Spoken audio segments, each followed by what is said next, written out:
एक तरफ है वेस्ट बंगाल,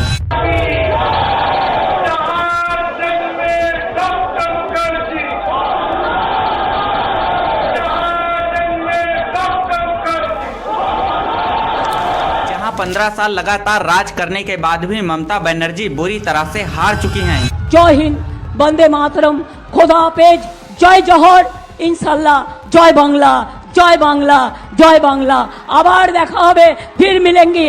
राहे गुलशन तो फूल खिलेंगे, और जो फूल खिलेंगे, और रहा तृणमूल तो फिर मिलेंगे। बीजेपी जो कभी बंगाल में एग्जिस्ट तक नहीं कर पाती थी, वो आज एक ऐतिहासिक जीत हासिल कर चुकी है। পশ্চিমবঙ্গ থেকে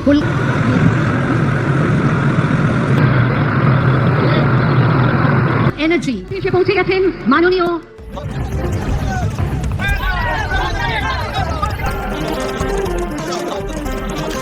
दूसरी तरफ है तमिलनाडु, जहां सिर्फ 2 साल पुरानी पार्टी टीवीके एमके स्टालिन की डीएमके को हरा देती है।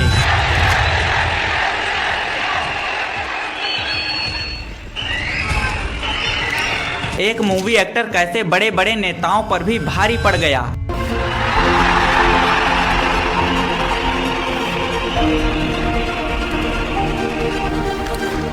एंड केरल, जहां पर कांग्रेस ने तो झंडे गाड़ दिए।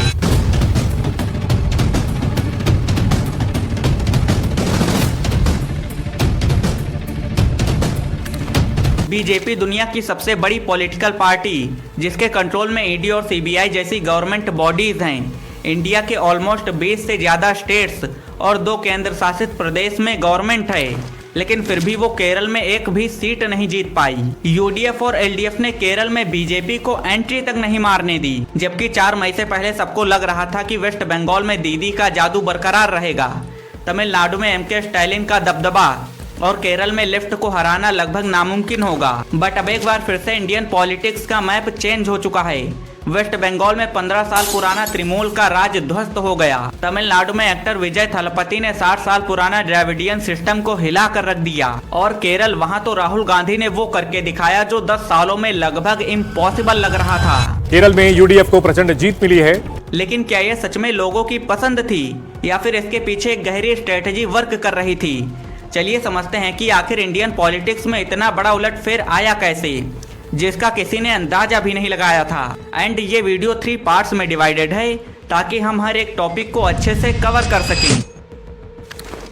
वेस्ट बंगाल एक ऐसा स्टेट है जिसे जीतना बीजेपी के लिए एक आइडियोलॉजिकल फाइनल फ्रंटियर था। 294 सीट वाले इस मैदान में बीजेपी ने 206 सीट जीतकर वो कर दिखाया है जो 2021 के इलेक्शंस में लगभग इम्पॉसिबल लग रहा था। बट इतना बड़ा लैंडस्लाइड आया कैसे कि 15 साल राज करने के बाद भी दीदी अपनी ही कॉन्स्टिट्यूएंसी की सीट नहीं जीत पाई। भवानीपुर से चुनाव हार गई है ममता बनर्जी। इसमें सबसे बड़ा फैक्टर था ईसीआई द्वारा कराया गया स्पेशल इंटेंसिव रिवीजन, जिसने बंगाल की इलेक्टोरल हिस्ट्री को ही हिला कर रख दिया। इसमें 91 लाख वोटर्स यानी लगभग 12% इलेक्टोरेट के नाम वोटर लिस्ट से हटा दिए गए। 80 lakh names have been removed from the voter list of India's poll-bound state of West Bengal. Now, this move is part of the Special Intensive Revision or the SIR of the voter list conducted by India's Election Commission. इन्हें 2002 की list से compare किया गया। Opposition ने इन्हें minority डिसफ्रेंचाइजमेंट कहा, जबकि BJP ने इसे इलेक्टोरल क्लीन अप कहा। डाटा बताते हैं कि एक बहुत बड़ा चंक डोरमेंट यानी डुप्लीकेट था। रिपोर्ट्स के मुताबिक 65 लाख लोग डुप्लीकेट या फिर मर चुके थे, लेकिन 25 लाख लोग ऐसे थे जो जिंदा थे, बट उनसे उनका वोट देने का अधिकार ही छीन लिया गया। जब ये बेस हट गया तो टीएमसी का एरिथेटिक, जो कि माइनॉरिटी कंसोलिडेशन और वेलफेयर बेनिफिशरीज पर टिका हुआ था, वो ताश की पत्तों की तरह बिखर गया। ममता बनर्जी का अपना गढ़ यानी भवानीगढ़, जहां से सुवेंदु अधिकारी ने उन्हें उन्हीं के गढ़ से लगभग 15,000 से ज्यादा वोट से हरा दिया। 2021 के इलेक्शन में जैसा नंदीग्राम में हुआ, बिल्कुल वही सिनेरियो यहाँ पर रिपीट हो गया। ये दीदी पर एक तरह से पर्सनल अटैक था, जिसकी वजह से दीदी काफी शॉक हुई। और ये चीज साबित करती है कि सुवेंदु अधिकारी सिर्फ एक नेता नहीं है, बल्कि वो पॉलिटिकल असैसन है जो किसी भी बस्ती को आसानी से तोड़ सकता है। कई रिपोर्ट्स और न्यूज चैनल्स बताते थे कि माइनॉरिटी मुस्लिम वोट्स सिर्फ टीएमसी को जाते थे, लेकिन 2026 में ये मोनोपोली भी टूट गई। कांग्रेस, सीपीआईएम और हुमायूं कबीर की एजेयूपी ने इन वोट्स को भी काट दिया। मालदा और मुर्शिदाबाद जैसी एरिया जहां पर टीएमसी मोनोलिथिक थी, वहां पर कांग्रेस के सर्वाइवल ने बीजेपी को वॉक ओवर दे दिया। इंग्लिश बाजार में बीजेपी के अलमान भादुरी की 93,000 से हुई जीत ऐसी फ्रेगमेंटेशन का सबसे बड़ा सबूत है। एंड सबसे बड़ा फैक्टर जो रहा टीएमसी की हार का वो है करप्शन, अनएम्प्लॉयमेंट और women safety. Breaking news that's coming in right now. Partho Chatterjee's close aide Arpita has been arrested from Kolkata. Bengal में टीएमसी के कई बड़े बड़े नेता कई बड़े बड़े करप्शन स्कैम्स में पकड़े गए। जब पब्लिक ने प्रोटेस्ट किया तो टीएमसी ने पुलिस को आजादी दे दी इसे रुकवाने के लिए, और आरजीकर मेडिकल कॉलेज में हुआ वो केस इन सबसे टीएमसी लिंक पाई गई। After a 31-year-old woman junior doctor was found dead at Kolkata state-run RGKar Medical College and Hospital on Friday morning, जिसकी वजह से पब्लिक का भरोसा टीएमसी से उठ गया। इसका नतीजा यह है कि आज दीदी इतना ज्यादा शौक में हैं कि वो इस्तीफा देने से ही इनकार कर रही हैं। पश्चिम बंगाल की विधानसभा भंग हार के बावजूद ममता बनर्जी के इस्तीफा न देने पर राज्यपाल ने लिया एक्शन।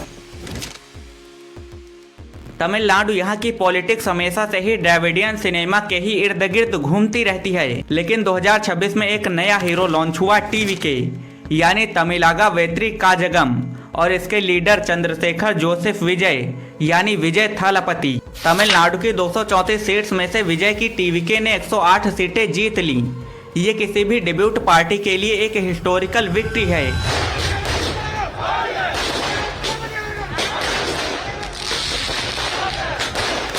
और खास करके जब वो पार्टी 2 साल पहले ही बनी हो। सबसे शॉकिंग चीज तो यह है कि एमके स्टालिन भी दीदी की तरह ही अपनी कॉन्स्टिट्यूएंसी की भी सीट नहीं जीत पाए। इस वक्त की बड़ी खबर आपको दे दें, तमिलनाडु के मुख्यमंत्री स्टालिन अपनी सीट हार गए हैं। तमिलनाडु में पिछले 60 सालों से डीएमके और एआईएडीएमके बारी बारी से राज कर रहे थे, लेकिन विजय ने इस ड्यूओपोली को खत्म कर दिया। एमके स्टालिन की डीएमके ने तमिलनाडु को 16% की जीडीपी ग्रोथ दी, एप्पल और फैक्सकॉन जैसी कंपनीज लगवाई, लेकिन फिर भी ऐसी क्या वजह थी कि वो एक एक्टर से हार गए? वेल, इसका आंसर काफी सिंपल है, जॉब्स।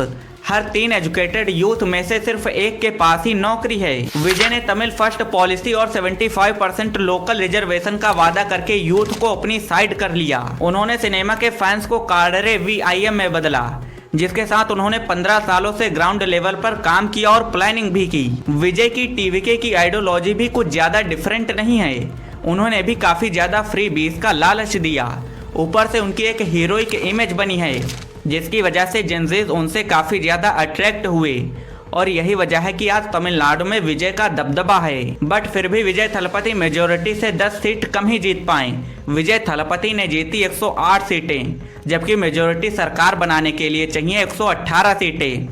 लेकिन यहाँ पर कांग्रेस 5 सीटों के साथ और डीएमके के पुराने अलायंस जैसे कि सीपीएम और सीपीआई ने उनका सपोर्ट करने का मन बना लिया है। ये अलायंस दिखाता है कि साउथ में बीजेपी को रोकने के लिए एक नया अल्टरनेटिव तैयार हो रहा है। ऊपर से विजय ने डायरेक्टली बीजेपी को ना बोल दिया है, जो कमल हसन करना चाहते थे बट अचीव नहीं कर पाए। रजनीकांत कहते रह गए बट कर नहीं पाए। फाइनली वो विजय थलपति ने कर दिखाया है। A lion is always a lion.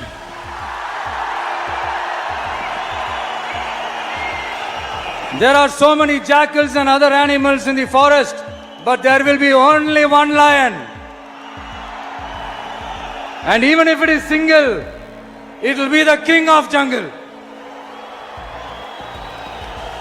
It is not only a description but also a clear declaration.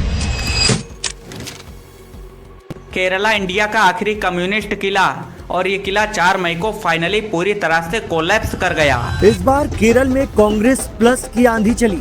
आज का दिन इतिहास में दर्ज हो गया है। 1970 के दशक के बाद पहली बार भारत में कोई कम्युनिस्ट मुख्यमंत्री नहीं होगा।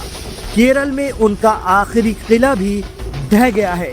कांग्रेस लेड यूडीएफ ने 102 सीट्स के साथ लैंडस्लाइड हासिल किया, और इसका सबसे बड़ा रीजन था केरला का 100% लिटरेसी रेट। भाई साहब, लोग पूछ रहे हैं केरला में भाजपा की सरकार क्यों नहीं बनी, तो देखिए दुग्गल साहब बता रहे हैं क्यों नहीं बनी। केरला बहुत ही जागरूक, समझदार और शिक्षित लोगों का प्रदेश। डाटा के हिसाब से तो ये 96.7% है, बट अगर आप ग्राउंड लेवल पर जाओ तो ये 100% है, जिसकी वजह से वहां के लोग वोट देने के लिए अपने दिमाग का 100% यूज करते हैं। राहुल गांधी और मल्लिकार्जुन खड़गे ने एक प्रेस कॉन्फ्रेंस में एक बहुत बड़ा मुद्दा उठाया, सबरीमाला गोल्ड थेफ्ट। एलिगेशन था कि सीपीआईएम के नेताओं ने मंदिरों का सोना चुराया। जब पिनराई विजयन की सरकार पर गौर से धोखा करने का टैग लगा तो केरला के रिलीजियस सेंटिमेंट ने एलडीएफ को मौत की नींद सुला दी। केरला की इकोनॉमी वेंटिलेटर पर थी, 4.5 लाख करोड़ रुपए का कर्ज, ऊपर से पिनराई विजयन सरकार की कम्युनिस्ट जनता पार्टी वाली इमेज ने उन्हें काफी ज्यादा नुकसान पहुंचाया। राहुल गांधी ने वो वादे किए जो जनजीस को पसंद आए और वहां के लोगों को भी उसमें विकास दिखा। एंड फिर से केरला 100% लिटरेसी वाला स्टेट है, बस समझ लो बीजेपी वहां क्यों नहीं आई। एंड केरला में स्विंग गवर्नमेंट आती है, यानी वहां की पब्लिक सिर्फ 5 सालों के लिए ही एक गवर्नमेंट को चुनती है, उसके बाद वो उसे चेंज कर देती है। एंड आज़ादी के बाद से आज तक बीजेपी कभी भी केरल में नहीं जीत पाई, इस बार तो एक भी सीट नहीं आ पाई। बीजेपी असम, बंगाल और पुदुचेरी तो आसानी से जीत गई, लेकिन साउथ में एंट्री करना भी मुश्किल हो गया। ये इलेक्शन सिर्फ स्टेट के ही नहीं थे, बल्कि यही इलेक्शन डिसाइड करेंगे कि 2029 में लोकसभा में कौन जीतेगा। यही लोकसभा के फाउंडेशन हैं। बंगाल जीतना बीजेपी के लिए बिल्कुल वैसा ही रहा जैसे कि नॉर्थ इंडिया में यूपी और बिहार जीतना।